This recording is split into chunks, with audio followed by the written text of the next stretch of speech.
झारखंड में सहित गढ़वा में क्या बा? गढ़वा में विकास बा, मिथिलेश के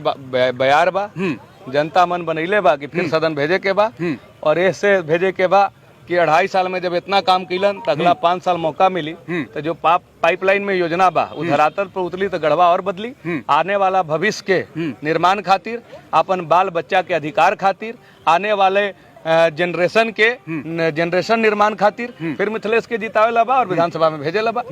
24 के विधानसभा जीतने के बाद 25 के बाद जो तैयारी चलेगा उसमें क्या क्या होगा गढ़वा के लिए? गढ़वा के चिनिया रोड में पुलिस लाइन से लेके तंडवा पुल तक 20 फीट का मिनी बाईपास बनाया जाएगा और उसी के नीचे नदी के किनारे किनारे ये बाईपास बनेगा और नदी में रिवर फ्रंट के रूप में डेवलप किया जाएगा। इसमें फूल पत्ती फवारा आपको लगे हुए मिलेंगे। गढ़वा दांडो नदी को सोन कनहर पाइपलाइन के माध्यम से लगातार 12 महीना इसमें आपको पानी मिलेगा। इसके साथ साथ गढ़वा का जो रेहला रोड में 4 लेन का काम आप देख रहे हैं, जब वो 4 लेन बनकर तैयार हो जाएगा तो मझिया मोड़ से रेहला गढ़वा रोड जाने वाले लोगों को मात्र 4 से 5 मिनट लगेगा।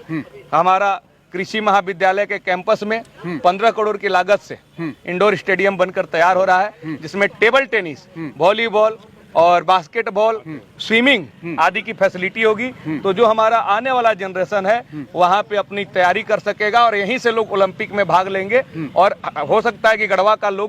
लड़का ओलंपिक में मेडल लाए। इसकी तैयारी हम लोग कर रहे हैं। कई तरह की योजनाएं पाइपलाइन में चल रही है, कई कॉलेज जो है निर्माणाधीन है। जब गढ़वा उस समय पुस्तकालय है, 1000 की क्षमता का पुस्तकालय जो बन रहा है, बनकर तैयार हो जाएगा तो 2 साल के अंदर जितनी भी पाइपलाइन में योजना है, जब वो गढ़वा के धरातल पर उतरेगी तो जो जनता कह रही है कि अभी बहुत विकास हुआ है, मुझे लगता है कि अभी उसका 1/3 मात्र विकास माननीय मंत्री मिथिलेश ठाकुर कर पाए हैं। आधा विकास अभी पाइपलाइन में है और बाकी आगे का सोच जो है उसके बारे में अभी हम लोगों ने जनता को नहीं बताया है। हमारा विश्वास है कि जब हम काम कर ले, जनता अपनी आंखों से देखे और तब जनता यह निर्णय ले कि हाँ कौन बेहतर कर सकता है। गढ़वा को ट्रैफिक से निजात कब मिलेगा?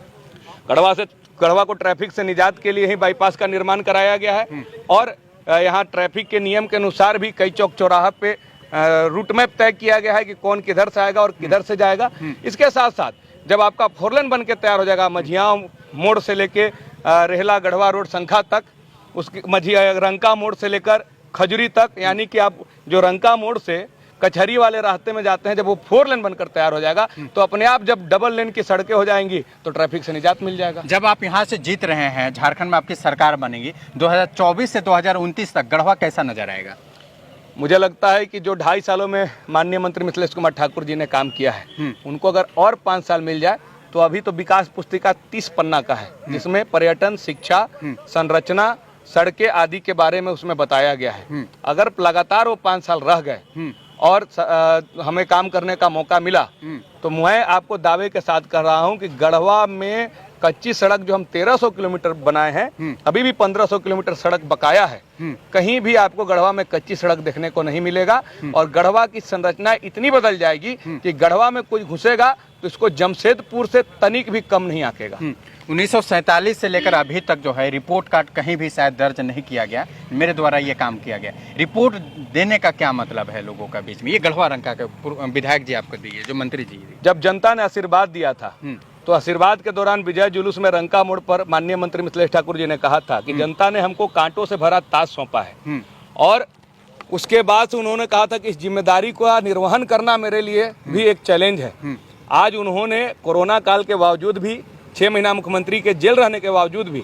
लगातार यहाँ की जनमानस के लिए काम किया है। यहाँ तक कि गरीब बेटियों के शादी बीमा में, किसी गरीब परिवार के जरूरतमंद को बीमारी में गढ़वा से लेकर रांची रिम्स तक सहयोग, निजी अस्पताल में भी सहयोग, साथ में दाह संस्कार में भी उन्होंने 5 साल तक लगातार हर दिन